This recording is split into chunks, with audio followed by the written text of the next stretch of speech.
Hi everybody, welcome to Christy Dawn's Cooking, and today it's a dreary and rainy, cool day here in South Central Pennsylvania, so it's the perfect day to bake some bread, warm up the house, and just make everything smell really good.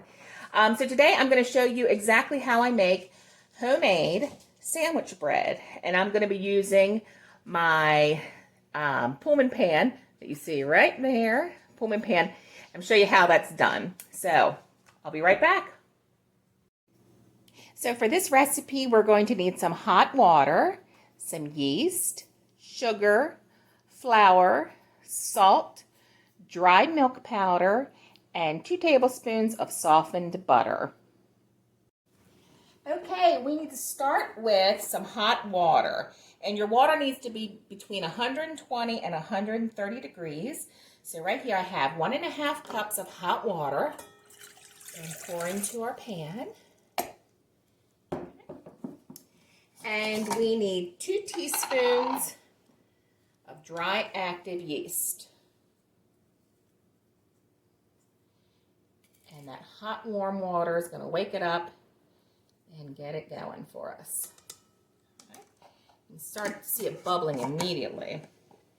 And I actually keep my yeast in a mason jar with a screw-on lid and keep it in the freezer, and it lasts a very, very long time. So the yeast wants something to eat, so now we need to give it 2 tablespoons of sugar. That's 1. I have to fill up my sugar dispenser.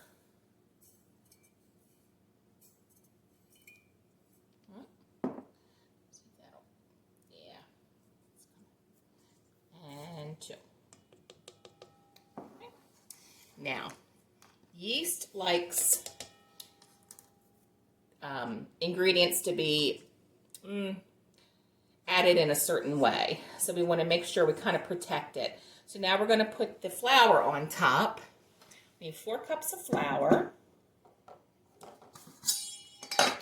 Remember to always make sure you fluff your flour. You never want to pack it. So there's 1 cup. Okay. 2.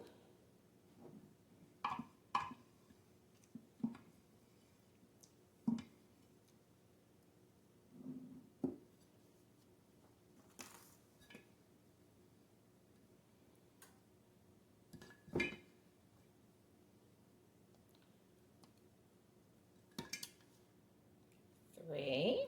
Let me see if I can get the 4th out of here. I might have to go get some more out of my storage area.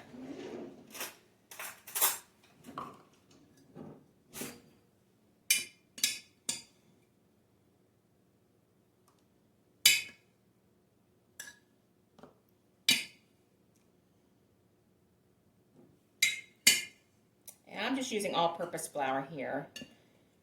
I'm just going to go ahead and snag a little bit of bread flour. I have some bread flour sitting over there. Let me grab that real quick. Be right back.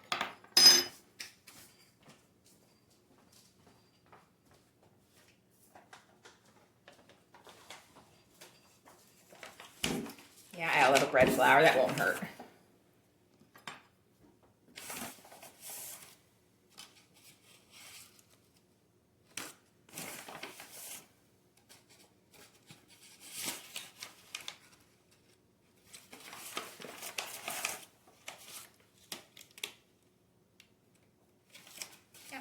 And 4. Just topped it off with a little bit of bread flour. Okay. So next, we need 1 teaspoon of salt.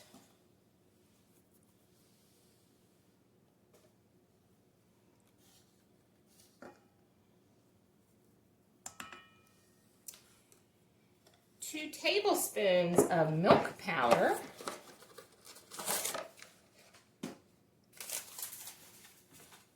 My milk powder I got at Wise, I couldn't find it, I had trouble finding it, was in the breakfast aisle section. 2 tablespoons of milk powder.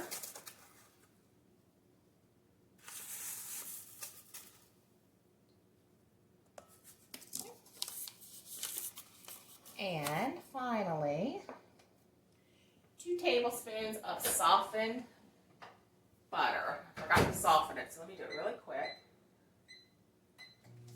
Just take a couple seconds. So while that's going, I'm going to go ahead and put my dough hook on. Okay, and I'm going to start this on stir till everything is combined, and we want to look for a clean bowl. So once that's done, then I'm going to turn it on to a level 2, and that's going to knead the dough. Per KitchenAid's instructions, you never, when you're using the dough hook, you never want to turn it higher than a level 2. It's going to overwork the gluten. Softened butter. There we go. 2 tablespoons. Just scrape all that in there. Okay. So we're going to get this on stir. Lock it down in place. I'm going to let this go for a minute or so. I'm going to clean up a little bit, and we'll be right back.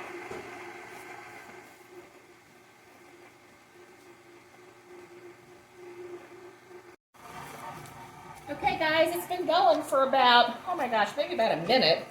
And you can see how it's all coming away from the bowl, I should say.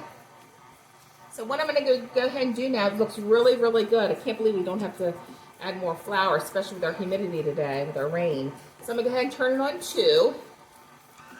Set my timer for 5 minutes, and this is going to knead.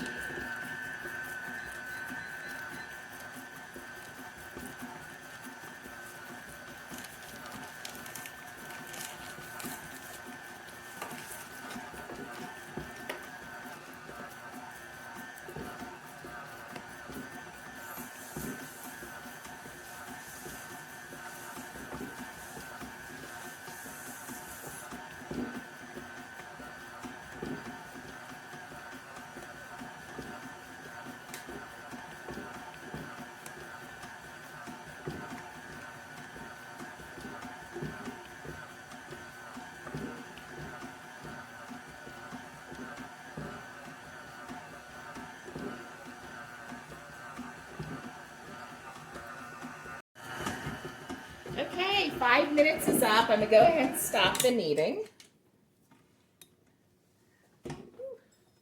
Go ahead with clean hands. Go ahead and take the dough off the dough hook. Go ahead and scrape. Turn you around here, guys. Oops. Go ahead and put a little bit of flour on my work surface. It's clean. Get the dough out. Oh, it smells so good.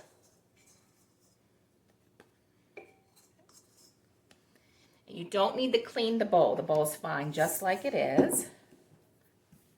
Go ahead and knead it. Just a little bit to get it into a ball.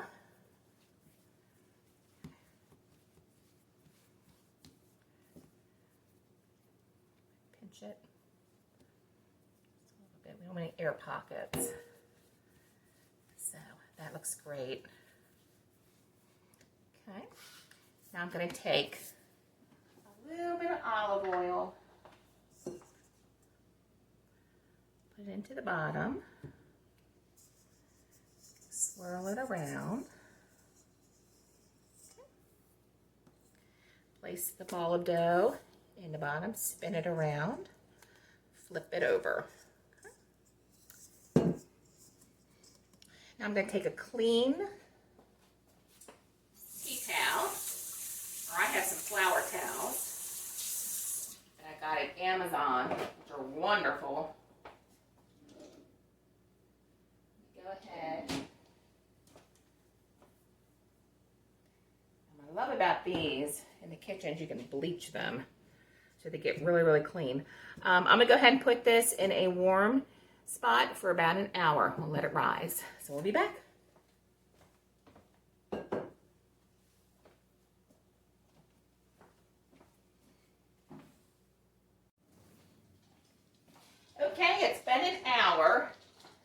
show you what it looks like. It's definitely doubled in size. So I'm going to go ahead and we're going to go ahead and punch this down. Deflate all the air out of it. Okay. And pull it out onto my clean work surface. Okay, go ahead and continue.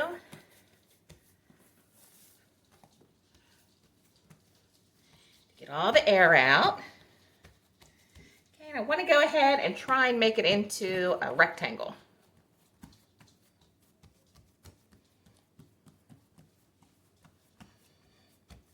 Okay. Want to know how wide to make it? You need to make it a little bit wider than your pan. So that's good, just like that. I'm going to go ahead, even though this has some oil on it, I'm going to go ahead and spray it down with some cooking spray, just to be on the safe side, even though this is non-stick. Okay, I'm going to go ahead, I'm going to start rolling it up in a tight ball, excuse me, in a tight roll. Okay, roll it up.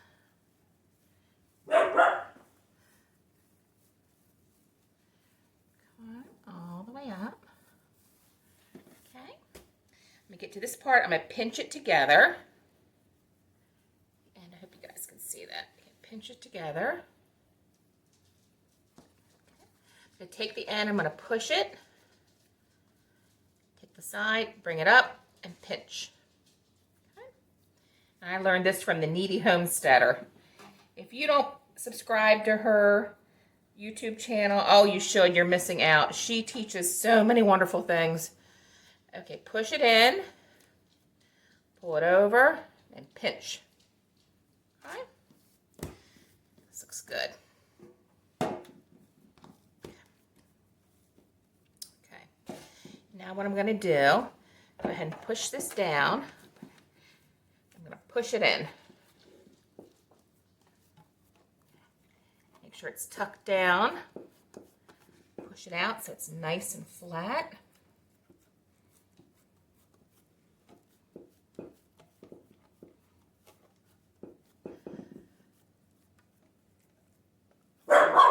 Oops, sorry about the dogs. Somebody's outside walking their dog. How dare they? So I'm going to go ahead and put the lid on. Put this in a warm spot for 30 minutes. Okay,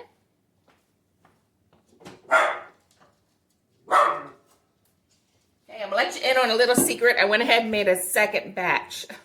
So I'll show you how we can also do this in a regular loaf pan, not the Pullman pan. So I'm going to punch it down. Again. Flatten it out. Okay. And I have two, and these were my grandmother's. I have two regular loaf pans, so I'm going to use these. I'm going to show you how to do that. Get all the air out. There's a little piece of herb earlier.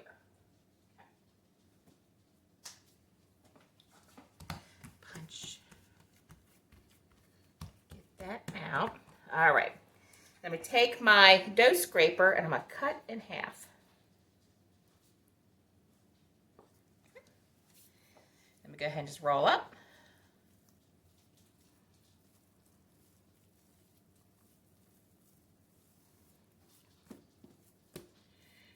Pinch it together.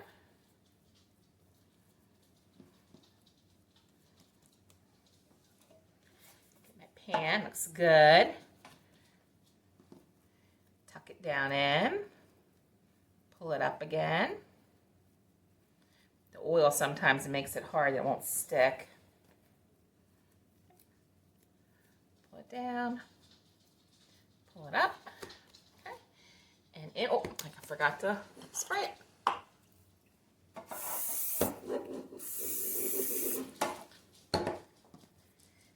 In the pan it goes. Tuck it down, push it down.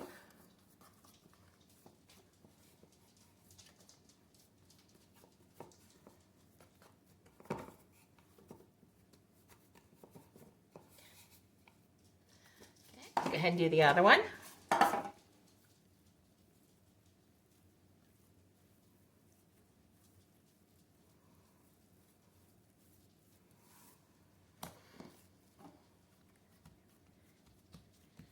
Get that out as even as I can. Pinch it.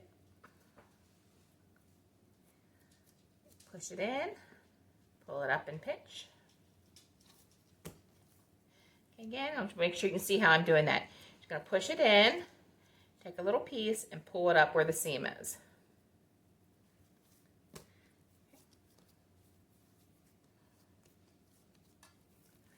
In the pan it goes. It probably doesn't need the oil because we have so much olive oil on it, but it just helps. Just want to be safe. Okay. I'm going to push these down.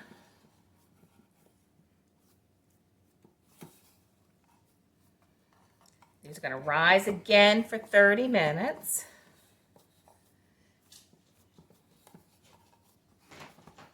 All right. So when these are done, I'll be back.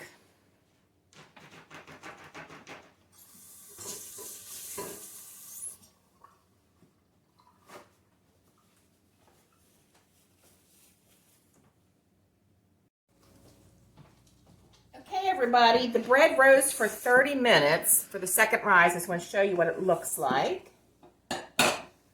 So you see what a difference it makes. So almost all the way up to the top. So I'm going to go ahead, and here's one of the other loaves. I'm going to go ahead and put this in that 350-degree oven for about 30 to 35 minutes, and then we'll be back.